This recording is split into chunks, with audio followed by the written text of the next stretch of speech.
Jordan national team at China nag-upgrade na rin. Nakisali na rin ang mga ibang bansa particularly ang national team na kasali sa FIBA World Cup para mapalakas pa ang kanilang team para umangat ang kanilang lineup sa international competitions.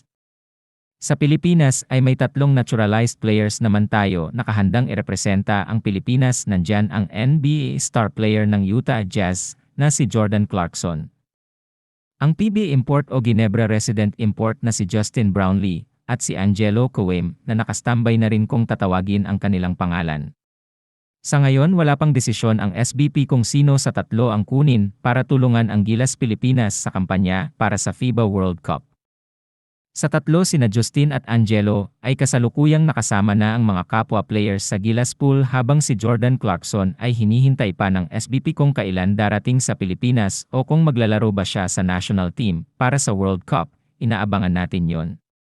Speaking of naturalized player, nakuha ng China ang 6'9" NBA player na draftees noon ng San Antonio Spurs taong 2014 na si Kyle Anderson matapos pumayag na maglaro sa China para maging naturalized player ng China. Inanunsyo ang balitang yan ng Chinese Basketball Association o CBA. Pwede na siyang tawaging bilang si Lee Keir ang kanyang Chinese name matapos bigyan ng Chinese citizenship.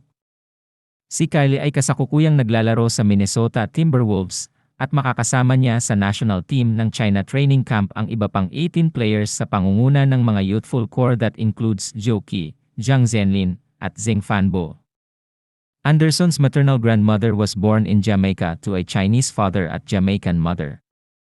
Habang ang isang Middle East team naman na Jordan ay nakuha rin nila ang dati ring NBA player, 2015 first-rounder pick ng Portland Trail Blazers at former PBA import ng Talk and Text na nakapag-champion. At nanalo ng Best Import Award laban kay Brownlee sa naturang award walang iba kundi si Rhonda Hollis Jefferson na isang 6'6" small forward. At pahabol na balita, hindi maglalaro para sa Team Serbia sa paparating na FIBA World Cup si Nikola Jokic. Ayon sa ulat ng Basket News, pinaalam na rin umano ng big man kay head coach Svetislav Pesic na hindi siya sasabak sa FIBA World Cup.